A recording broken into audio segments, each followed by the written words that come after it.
Entahkan karena Tuhan itu apabila kita percaya dia maha kuasa, maka dia tidak boleh tidak berkuasa. Allah tidak pernah menunjukkan tidak berkuasa. Bahkan Allah mengatakan dalam Quran secara klaim, nanti saya akan buktikan, jangankan mati, mengantuk pun tidak. Maka bagaimana saya membuktikan bahwa Allah adalah Tuhan yang tidak pernah mengantuk? Saya bisa membuktikan dengan Allah mengutus Nabi Muhammad SAW dari kalangan orang yang ummi, tidak pernah membaca, tidak pernah kuliah, tidak pernah mendapatkan literasi dari orang-orang hebat, tapi beliau mampu menunjukkan betapa sistematiknya ajaran Islam mampu mengajarkan apapun dalam ruang lingkup tataran sosial, bukan hanya spiritual tapi juga secara jasmani. Artinya ketika orang yang ummi ini saja mampu membawa ideologi gagasan yang berpengaruh bagi peradaban, bagaimana mungkin ini datang dari dirinya sendiri? Tentulah ini datang dari Tuhan pencipta alam semesta yang tahu mana yang benar, mana yang salah, apa yang akan terjadi, apa yang belum terjadi. Maka saya men-challenge seluruh umat Kristen membantah argumen saya, bahwa tunjukkan kepada saya bahwa satu saja ajaran Islam yang bertentangan. Saya challenge. Satu, bertentangan dengan rasional. Tunjukkan satu saja sebagai bantahan terhadap argumen saya. Kedua, bertentangan dengan empati.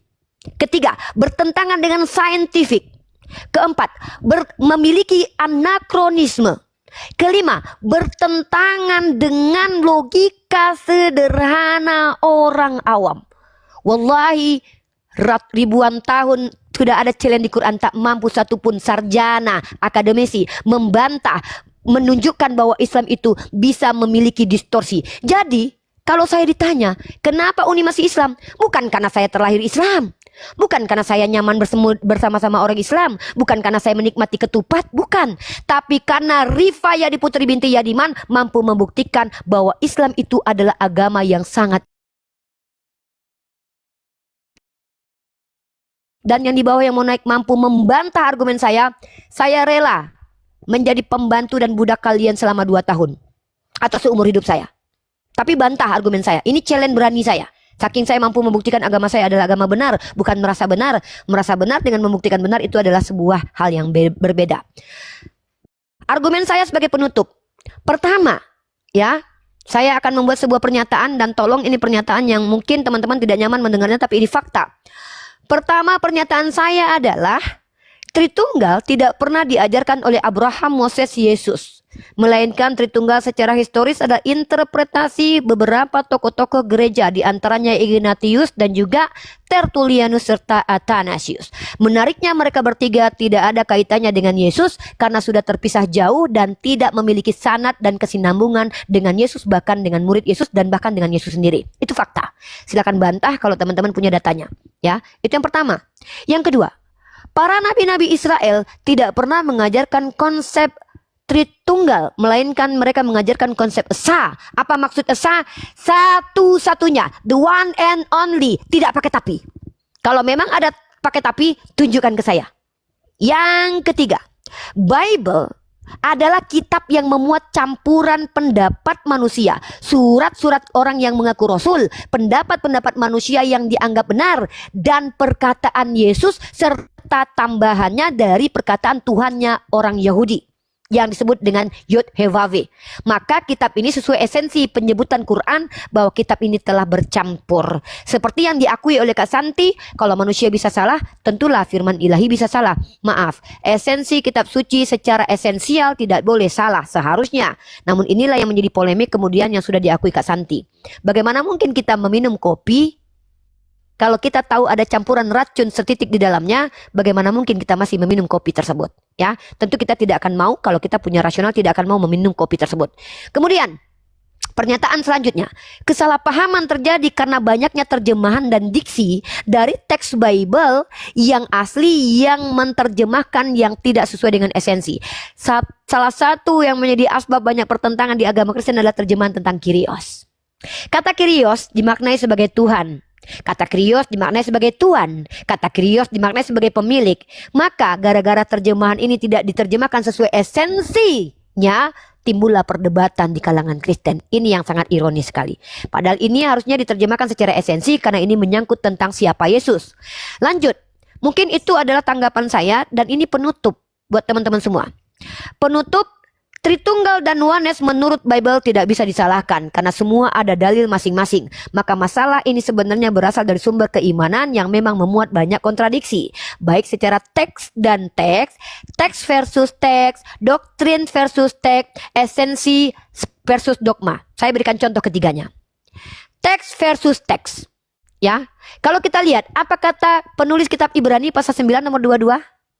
Tanpa penumpahan darah tidak ada pengampunan. Bertentangan dengan pernyataan Yesus Lukas pasal 4 nomor 47. Dosanya yang banyak ini telah diampuni karena dia banyak berbuat kasih. Tidak ada darah tertumpah waktu itu. Ini kontradiktif. Itu teks dengan teks. Sekarang esensi dengan esensi.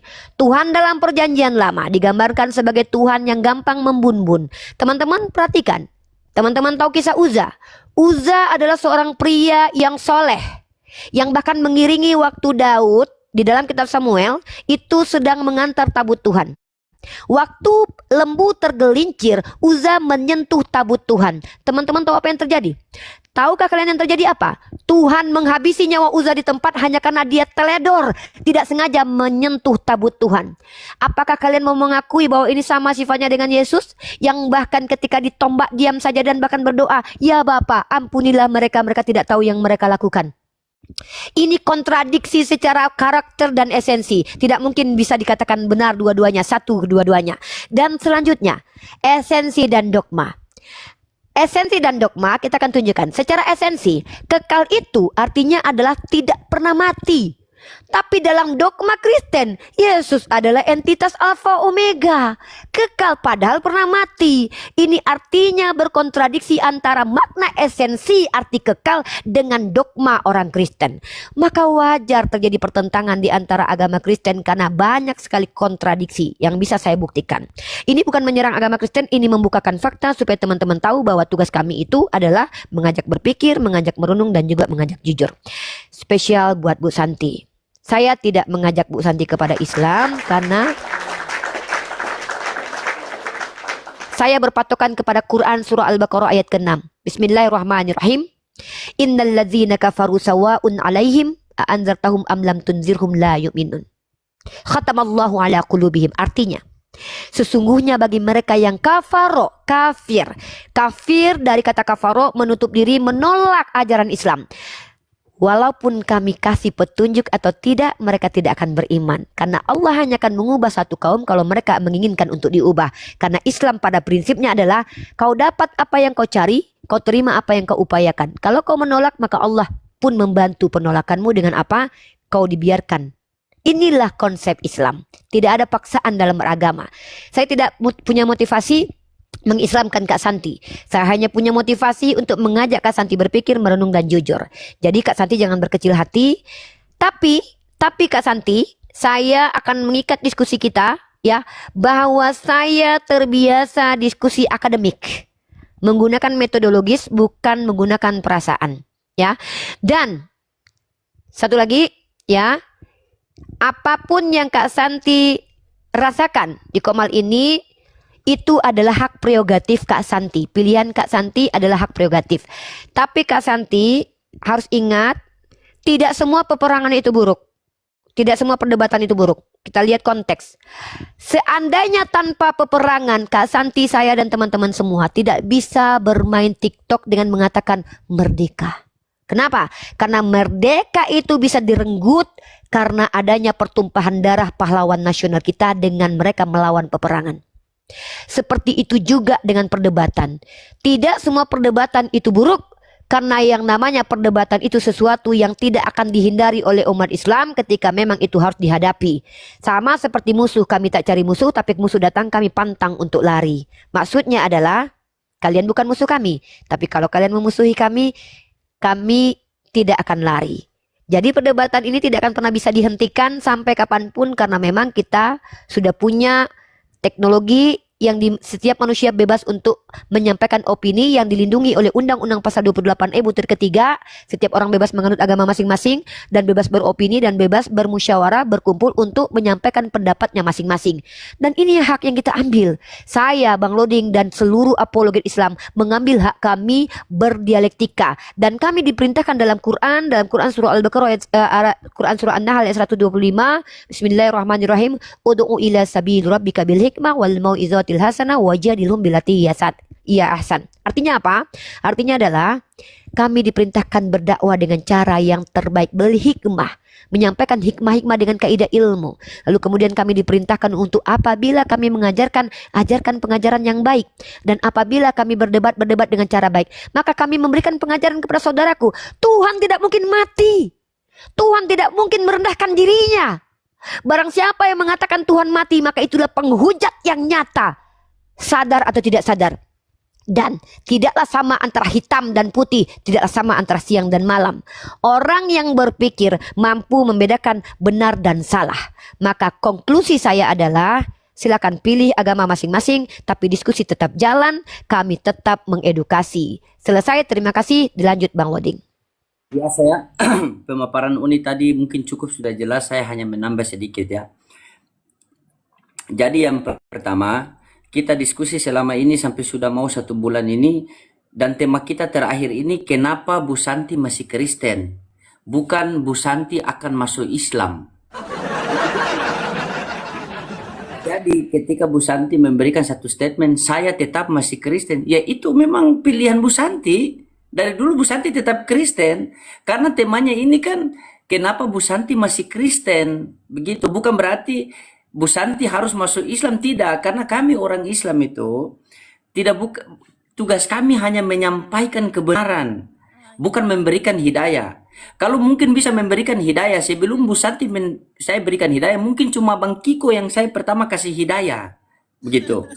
Karena dia yang paling dekat dengan saya. Jadi tidak ada itu bilang kami ini mau mengislamkan, tidak. Mayyadihillahu falamudillalah wa mayyudlil falahadiyalah. Jika Allah sudah memberikan petunjuk kepada seorang hamba, maka seluruh dunia mau menyesatkan pun tidak akan bisa. Tetapi jikalau Allah sudah sesatkan seorang hamba, seluruh dunia pun mau menunjukkan siratal mustaqim tidak akan bisa. Jadi kita berdiskusi ini bukan agar saya dengan Uni kalah masuk Kristen atau Bu Santi kalah masuk Islam, tidak. Di sini kita sama-sama mengeluarkan argumentasi kita. Nah, apa yang Bu Santi paparkan tadi itu kami tidak menolak. Yang Bu Santi mengatakan Yohanes 3:16, karena begitu besar kasih Allah akan dunia ini sehingga ia mengaruniakan anaknya yang tunggal, agar setiap orang yang percaya kepadanya beroleh hidup yang kekal. Tidak akan sempurna iman seorang Islam apabila tidak percaya sosok yang diutus di tengah-tengah Bani Israel dan memberitakan Injil. Jadi kami percaya. Namun di sini ada tanda kutip, percaya sebagai apa? Oh, percaya sebagai Tuhan. Mana dalilnya? Ini kan ranah diskusi. Begitu. Oh, kalau Uni Rifa dan Loding percaya sebagai apa? Sebagai utusan Tuhan. Dalilnya mana? Yohanes 17:3, Yohanes 17:8, Yohanes 5:37, Yohanes 11:42. 4 dalil kami kasihkan.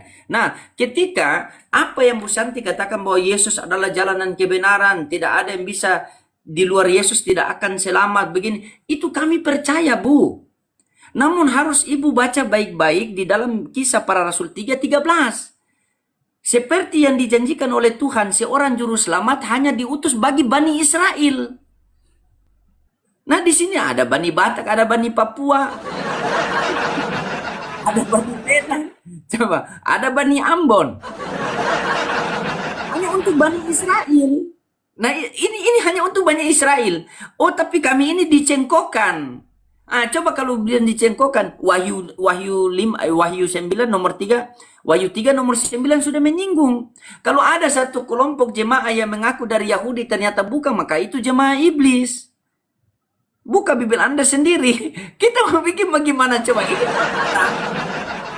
yang real di lapangan, kita mau bikin bagaimana? Jangan sampai satu ketika kan kalian terlalu berlebihan. Tuhan, kami berdiskusi dengan Lodin dan Uni Rifa memakai namamu. Tuhan, kami bernubuat demi namamu. Apa kata Yesus? Nyala kau dari hadapanku sang pembuat kejahatan. saya lagi santai-santai di surga begini, lihat Bapak Ulis, Bang Jack, Jasmine, Ius, Ferry sama Bu Santi lewat pakai cover seperti orang tereliminasi dari apa? Apa itu? Kompetisi Indosiar. Shh, gimana? Diusir oleh Tuhan. Nah, karena Tuhan, kami bernubuat demi namamu, mengusir setan demi namamu, mengadakan mujizat demi namamu. Maka apa kata Yesus? Nyala kau dari hadapanku sang pembuat kejahatan. Pertanyaannya, antara Islam, Kristen, Hindu, Buddha, siapa yang memanggil Yesus Tuhan? Kalau kita tanya kepada pendeta, pasti putar-putar dari Matius sampai cap tikus ini. Pasti putar. Oh, jadi begini. Nah, kita balik tanya kepada Yesus. Yesus, kenapa kamu tidak mau dipanggil Tuhan? Apa kata Yesus? Aku tidak dapat berbuat apa-apa dari diriku sendiri, melainkan daripada Dia yang mengutus aku. Yesus, terus siapa yang Tuhan sebenarnya? Apa kata Yesus? Ada tertulis di Lukas 4 nomor 8. Sebab ada tertulis, sembahlah Tuhan Allahmu dan hanya kepada Dialah saja engkau berbakti. Dia itu merujuk kepada siapa? Coba sekarang ini saya tanya Bu Santi ya, dari hati ke hati, dari Bu Santi ini dari hati ke hati Bu Santi. Simpel saja, langsung tanya dulu baru saya lanjut narasinya. Apakah Bu Santi menyembah Yesus? Ya. Oke. Saya minta tolong Bu Santi baca Markus 5 nomor 6. Ya. Markus 5 nomor 6. Coba Bu Santi baca. Markus 5 ayat 6, ketika ia melihat Yesus dari jauh, berlarilah ia mendapatkannya, lalu menyembahnya. Itu siapa yang menyembah Yesus di situ?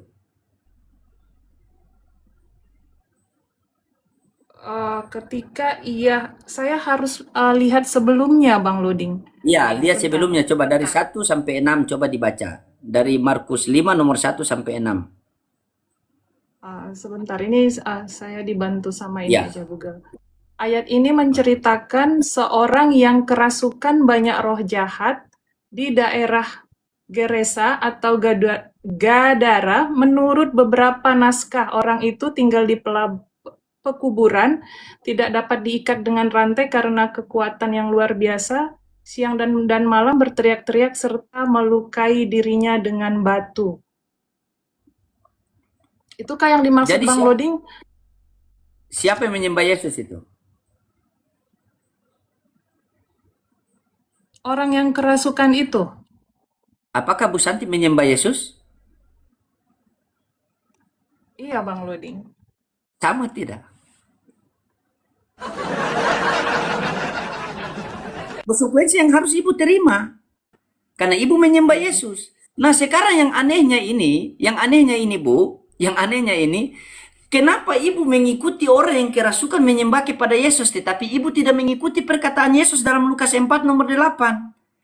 Yesus mengatakan, sebab ada tertulis, engkau harus menyembah Tuhan Allahmu dan hanya kepadanya lah saja engkau berbakti. Tetapi kenapa Bu Santi mengikuti orang kerasukan menyembah Yesus? Coba. Kenapa Yesus tidak bisa disembah? Wong Yesus punya sesembahan. Coba. Pada waktu itu berkatalah Yesus, aku bersyukur kepadamu Bapa Tuhan langit dan bumi. Makanya saya selalu kasih sampaikan, kalau di dalam Bible sudah mengatakan bahwa ini adalah pulpen, datang seorang pendeta menjelaskan bahwa ini adalah rokok, berarti itu pendeta itu biasa miring ke kiri. Itu. Ya. Pantas nanti kalau nanti ya sedikit lagi Bu Santi, sedikit lagi. Nah, tadi Bu Santi mengatakan bahwa saya catat Bu Santi, saya catat dari tadi.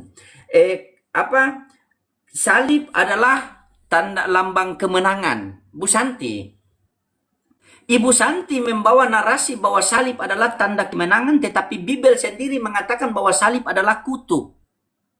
Kristus telah menembus kita dari kutuk hukum Taurat dengan jalan menjadi kutuk. Sebab terkutuklah orang yang tergantung di kayu salib. Coba. Jadi setiap orang yang tergantung di kayu salib pasti kutuk. Berarti salib itu lambang kutuk. Siapa yang mengutuk? Bapa yang mengutuk. Coba kita bayangkan secara logika. Untung Yesus mati di kayu salib. Coba kalau Yesus mati di kursi roda. Mungkin di gereja banyak kursi roda itu. pasti banyak kursi roda. Digantungnya Coba, sulit ya, Bang Ruding. Kalau iya sulit. Apalagi saya berpikir bagaimana kalau ini kita berpikir karena saya kalau agama saya berpikir kritis. Bagaimana hari itu kalau Yesus mati dalam keadaan strum? Mungkin Kristen-Kristen sekarang setiap hari Minggu beribadah di PLN di bawah itu. Coba. Kita semua memuliakan Yesus. Kita semua, Yesus ini patut dimuliakan, patut dipuja, patut dipuji. Ada sekelompok orang mengatakan bahwa dia ini harus dimuliakan, tetapi percaya bahwa dia terkutuk di kayu salib. Coba. Yang mengutuk dia siapa? Ulangan 21 nomor 22 sampai 23. Apabila orang berbuat dosa dengan sepadan hukuman mati, maka jangan kau gantungkan mayatnya semalam-malaman. Karena Elohim, karena Bapa telah mengutuk orang yang digantung di kayu salib. Berarti, risiko yang Anda terima Bapa mengutuk anak. Sebagaimana Bapak Mr. Lim tadi dia cerita sama anaknya itu. Itu anaknya kalau besar itu jadi penipu saja itu. Cerita sembarang saja. Tuhan telah menyelamatkan, Tuhan menciptakan manusia, setelah itu manusia terjerumus dari dosa, maka Tuhan datang ke dunia untuk menebus dosa dengan cara mati di kayu salib. Ini saya cerita sama anak saya 3 hari tidak bisa tidur loh. Yesus ketika masih di dunia belum terjadi penyaliban apa yang Yesus katakan, karena besar imanmu dosamu telah diampuni. Kalau dia berkata-kata saja dosa anak itu telah diampuni, buat apa dia capek-capek di kayu salib? Bahkan ketika dia tergantung di kayu salib, apa yang dia teriaki? Eli Eli lama sabaktani. Artinya apa? Kalau Bu Santi tahu. Eli Eli lama sabaktani artinya apa? Ya Bapa, jangan engkau tinggalkan aku. kenapa? Ya Bapa, jangan engkau tinggalkan aku. Coba Ibu Santi baca, ini terakhir Bu Santi baca Yohanes 8:29. Ya Bapa, mengapa engkau tinggalkan aku? Baca Yohanes 8:29. Yohanes 8 ayat 29, dan dia yang telah mengutus aku, menyertai aku, ia tidak membiarkan aku sendiri, sebab aku senantiasa berbuat apa yang berkenan kepadanya. Nah, siapa yang teriak itu? Eli Eli lama sabaktani, ya Bapakku, kenapa engkau meninggalkan aku? Sementara dalam Yohanes 8 nomor 29, Bapa dia yang mengutus aku, dia tidak akan membiarkan aku sendirian. Coba.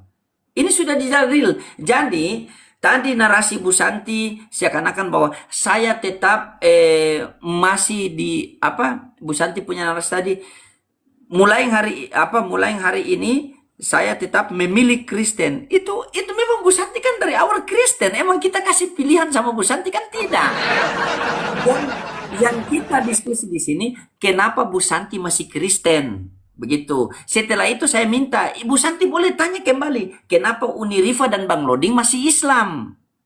Itu temanya. Bukan berarti Bu Santi hari ini mau syahadat. Seakan-akan heboh di bawah. Oh, Rifa dan Loding gagal. Tidak gagal. Kalau seandainya saya dengan Uni Rifa sang pemberi hidayah, mungkin saya sudah berikan hidayah kepada orang-orang yang terdekat. Tetangga saya itu paling banyak itu. Kristen itu lagi. Saya berikan hidayah kepada mereka. Cuma kita kembali. Wadzakir fa'inna anta muzakir. Tugas kalian hanya memberikan peringatan. Bukan memberikan hidayah. Begitu. Jadi ketika di komal saya, ketika saya sampaikan kebesaran Allah kepada seseorang, selagi dia tidak menghujat, saya pertahankan. Kalau dia ngeyel, ya wajar kan. Dia mempertahankan keimanannya. Setiap orang berhak mempertahankan keimanannya. Entah berlandaskan data, berlandaskan asumsi. Itu hak mereka masing-masing. Kalau saya pribadi, bagaimana agar supaya kebesaran Allah ini tersiarkan? Ingat nak, ketika Pak Budi Asali mengundang saya untuk diskusi offline itu, di gerejanya. Dan itu saya iyakan. Banyak netizen mengatakan jangan di gerejanya, takut begini, takut begini. Dalam hati saya, yang penting kebesaran Allah disiarkan di dalam gereja. Dan alhamdulillah dengan izin Allah, dengan dukungan netizen, maka itu terselesaikan. Setelah itu, dulu saya ikut jamaah tabligh itu biasa dari rumah ke rumah, dari rumah ke rumah. Sekarang saya dari rumah Oten ke rumah Oten. Kemarin saya silaturahmi kepada ayah dan ibunya Bunda Natali, seorang Kristen yang mereka takut menyampaikan kebesaran Allah. Duduk saya di situ, dalam keadaan live saya sampaikan, bahkan saya buka Bible, saya bacakan. Kalau seandainya saya ini pemberi hidayah, mungkin saya sudah berikan hidayah kepada mereka. Mungkin saya sudah berikan hidayah kepada Pak Budi Asali. Tetapi kita ini hanya menyampaikan, tugas kita menyampaikan agama kepada telinga orang, tugas Allah menyampaikan agama kepada hati orang. Jadi Bu Santi, tersilakan Bu Santi tetap masih di Kristen, itu hak pribadi Bu Santi. Sebagaimana Unirifa mengatakan tadi, khatamallahu ala qulubihim wa ala sam'ihim wa ala absarihim. Allah telah mengunci hati mereka dan mereka tidak mau mendengar lagi kebesaran Allah. Tetapi di ayat lain Allah mengatakan innallaha la yughayyiru ma biqaumin hatta yughayyiru ma bi anfusihim. Allah tidak akan merubah satu hambanya apabila hambanya tidak mau merubah dirinya sendiri. Makanya dari kemarin diskusi kita itu hanya berpikir, Kristen pasti meyakini bahwa Tuhan mereka yang benar. Islam pasti mengklaim bahwa Tuhan Islam yang benar. Masing-masing mengklaim Tuhan yang benar. Nah, senjata yang paling tinggi di dalam diri kita manusia itu adalah akal. Begitu. Berakal tidak. 100% Tuhan, 100% manusia. Berarti butuh 200% Tuhan. Makanya saya selalu menganalogi ini Tuhan atau power bank ini. Nah, saya selalu menganalogi begitu. Karena begini Bu Santi ya, ini simpel ya. Bukan hujatan, bukan apa, tapi kalian dengar baik-baik. Ada 50% laki-laki, 50% perempuan disatukan jadi boti. 50% perempuan, 50% laki-laki disatukan jadi bencong. Ini 100% Tuhan, 100% manusia disatukan jadi apa tuh barang? Tuhan kemanusia-manusiaan. Coba. Itu jadi apa itu coba? Di mana akal kita berpikir? Tidak ada. Hari ini telah lahir bagimu juru selamat Kristus. Apa itu Kristus? Orang yang diurapi Tuhan. Berarti hari ini telah lahir bagimu orang yang diurapi Tuhan di kota Daud. Begitu. Makanya saya selalu sampaikan kepada Bu Santi kemarin. Kalau kami di Islam, ketika firman Allah nuzul menjadi Al-Quran, kami tidak pernah menuhankan Al-Quran. Itu kami tahu itu firman Tuhan. Melainkan kami jadikan Al-Quran itu sebagai pedoman hidup untuk menyembah kepada Tuhan. Seharusnya kalau kalian betul-betul di dalam kekristenan, ketika firman Bapa nuzul menjadi manusia, bukan kalian tuhankan manusia itu, melainkan kalian jadikan manusia itu sebagai pedoman hidup untuk menyembah kepada Allah Bapa. Karena ingat, ketika terdengar suara dari langit, inilah anakku yang aku kasihi, kepadanya aku berkenan, dan dengarkanlah dia. Bukan kalian tuhankan dia, bukan kalian selipkan dia. Saya tanya sama Pak Budi Asali, apa arti Kristen? Kristen adalah pengikut Kristus. Apa yang kalian ikuti dari Kristus? Pengajarannya. Carikan saya satu saja. Carikan saya satu saja pengajaran Yesus kepada murid-muridnya bertuhan kepada dirinya. Kalau ada, besok saya nikah lagi. Berarti izin Ya, kakak lebih izin ya. Dari semua kakak Uni izin ya. Iya, silakan. Kakak Tati juga izin. Berarti dari semua pembicaraan perkataan tentang pengajaran yang diberikan oleh Allah kepada manusia dan kepada jemaat. Artinya manusia ini kan orang yang diutus, orang yang diurapi. Ya kita manusia ini kan pasti orang, manusia. Walaupun dia jabatannya nabi, tapi dia tetap manusia. Nah, jadi mungkin begini, saya pengertiannya begini. Tentang pengajaran Yesus. Tentang pengajaran Yesus itu mungkin benar, bukan mungkin lagi, tapi sudah benar. Tapi kita iya toh, pengajaran Yesus itu sudah benar. Tapi kebanyakan manusia itu yang tidak mengikuti ajaran Yesus. Iya kan? Ya begitu. Jadi apa yang maksudnya begini, saya punya pengertiannya sedikit memahami apa yang dibicarakan oleh Pak Loding. Jadi Tuhan Yesus, Yesus itu mengajarkan hal yang sudah benar. Tapi manusianya yang tidak menjalankan apa yang ya itu. Makanya tadi disampaikan bahwa menyembah Yesus itu sebenarnya harus menyembah kepada Allah. Karena iblis menggodai Yesus untuk menyembah dia, tapi Yesus kan berkata, sembahlah Tuhan Allahmu, sebab dialah engkau berbakti. Jadi begini, mungkin orang yang tidak waras, orang yang kena setan itu yang dia tersungkur, bersyukur, karena mungkin lewat jalan Yesus dia bisa sadar, dia bisa kembali pulih begitu. Jadi terima kasih, maksudnya terima kasih karena saya bisa memahami apa maksud dan tujuan itu. Jack, Uni sedikit izin. Jack, kau punya Bible situ tidak? Ya? Kau punya Bible situ tidak? Oh, Bible? Iya, ada kah? Oh, saya tidak bawa. Saya tidak. Sekarang saya di luar, saya di luar rumah. Jadi Bu Santi tetap semangat Bu Santi, tetap kita diskusi seperti biasa Bu Santi. Janganlah Bu Santi merajuk-merajuk begitu. Kan dilema saya nanti Bu Santi. Boleh, Oke, terima boleh kasih, saya itu saja. tanggapi sekarang Bang Loding? Ya boleh, tapi saya Ya, mau boleh. kasih tahu dulu Bang Loding. Bang Loding, Jack ini saudara kita yang termasuk juga belajar. Satu itu. Yang kedua Bang mantap. Loding, dia termasuk mau mendengarkan juga. Dan yang ketiga, dia termasuk kritis Bang. Artinya dia mudah memahami juga.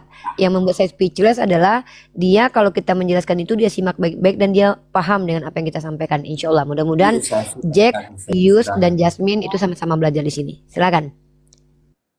Ya silakan Bu Santi, kita kembali kepada Bu Santi karena malam ini malamnya Bu Santi. Tapi jangan bilang malam terakhir. Masih kita malam ini Kita nyanyi dangdut nanti. malam jadi sedih. terakhir. Izin Bu Santi.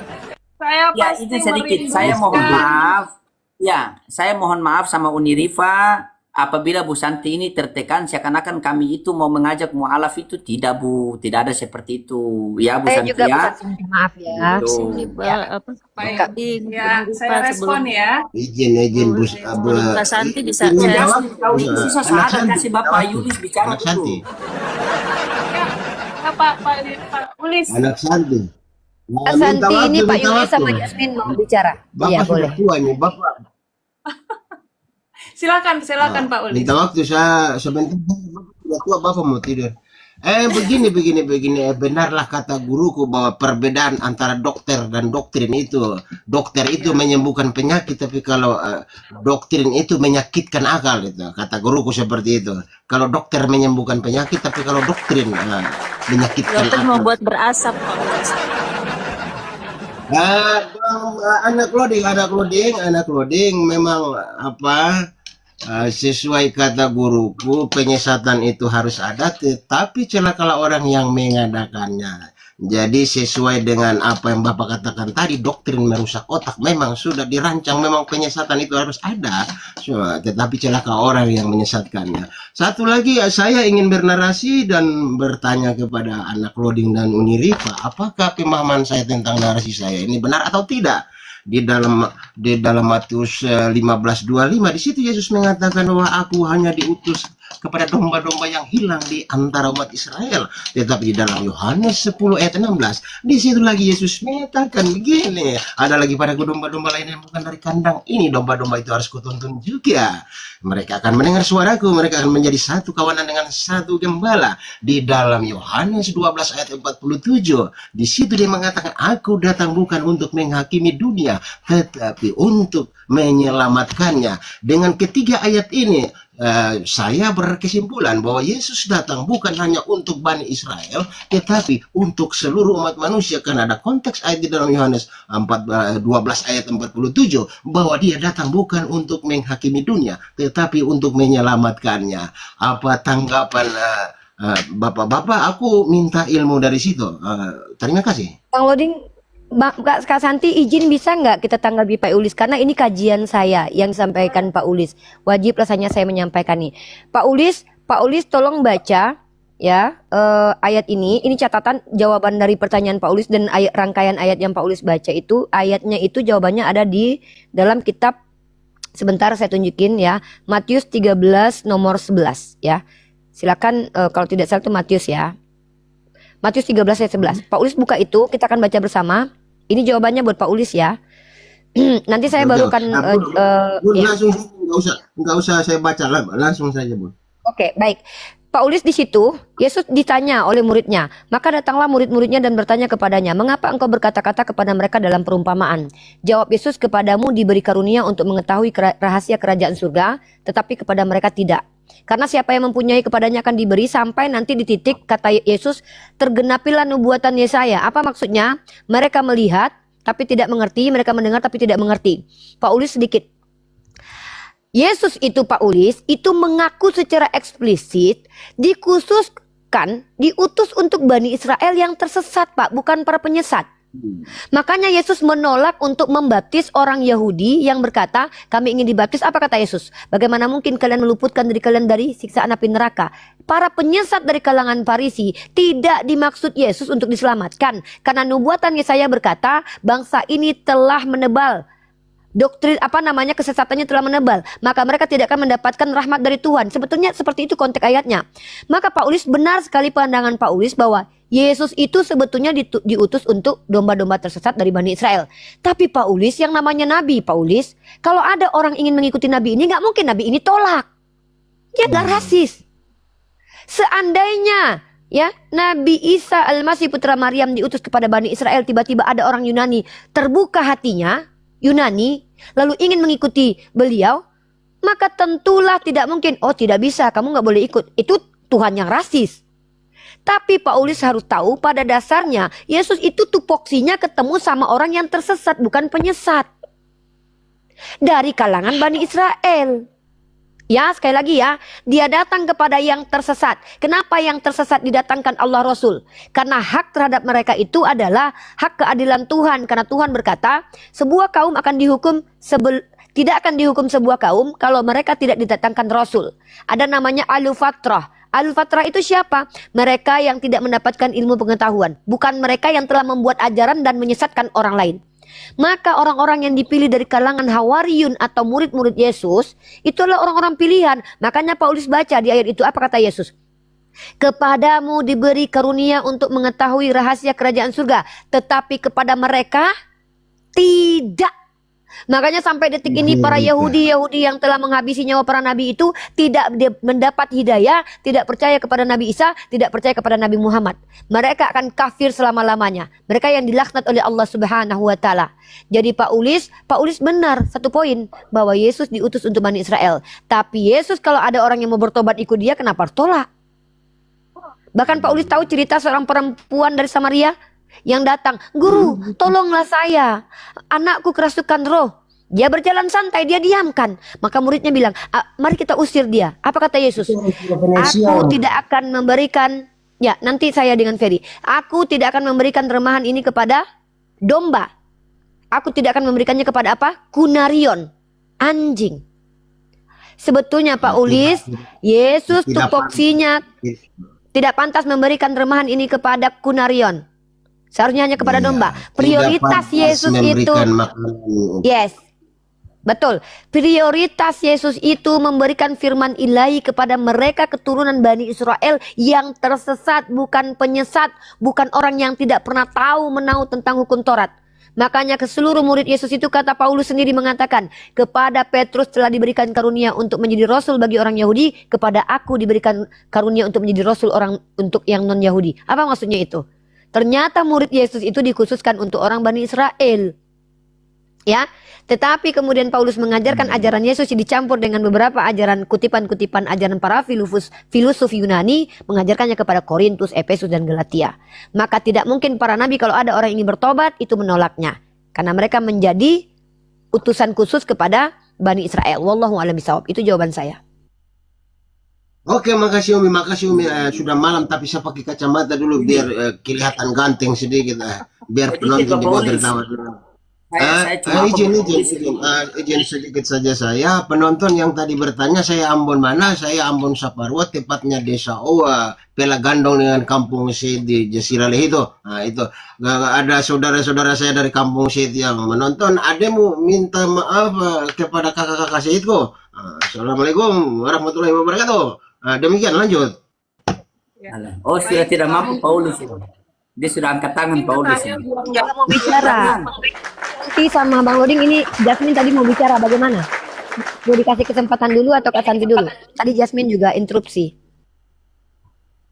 Oh iya, Lanjut silakan, saja. silakan, Oke. silakan. Silakan.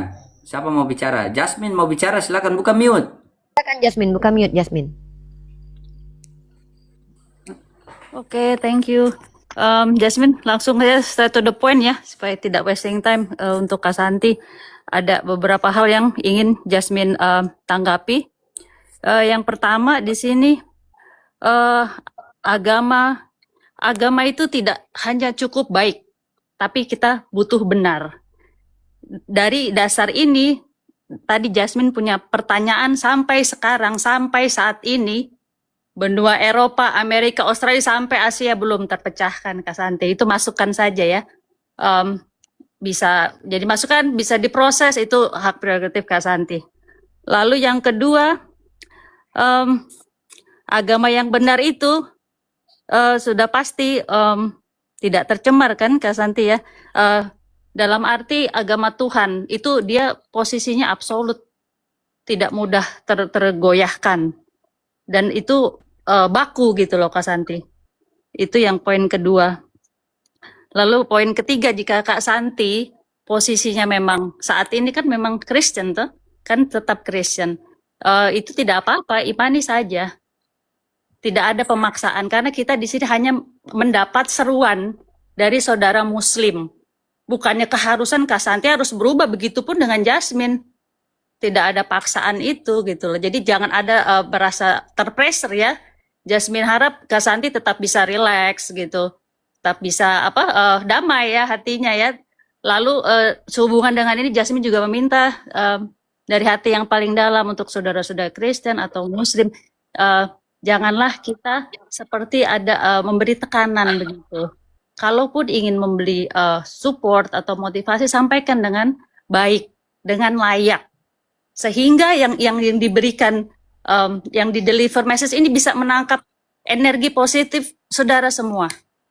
Masalah keimanan itu bukan hak manusia, karena Jasmine juga baru dapat hari ini, ternyata di Muslim itu ada dua hubungan Kak Santi.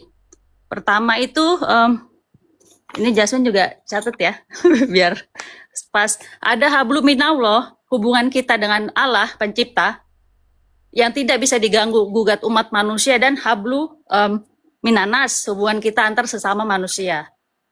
Jadi dari sini kalau yang Jasmine tangkap, berdasarkan ajaran saudara Muslim ini, mereka menghargai. Jadi mungkin dia dimaafkan untuk yang oknum gitu ya, kan kita tidak bisa menganggap semua orang berpikir seperti kita atau kita berpikir seperti orang lain.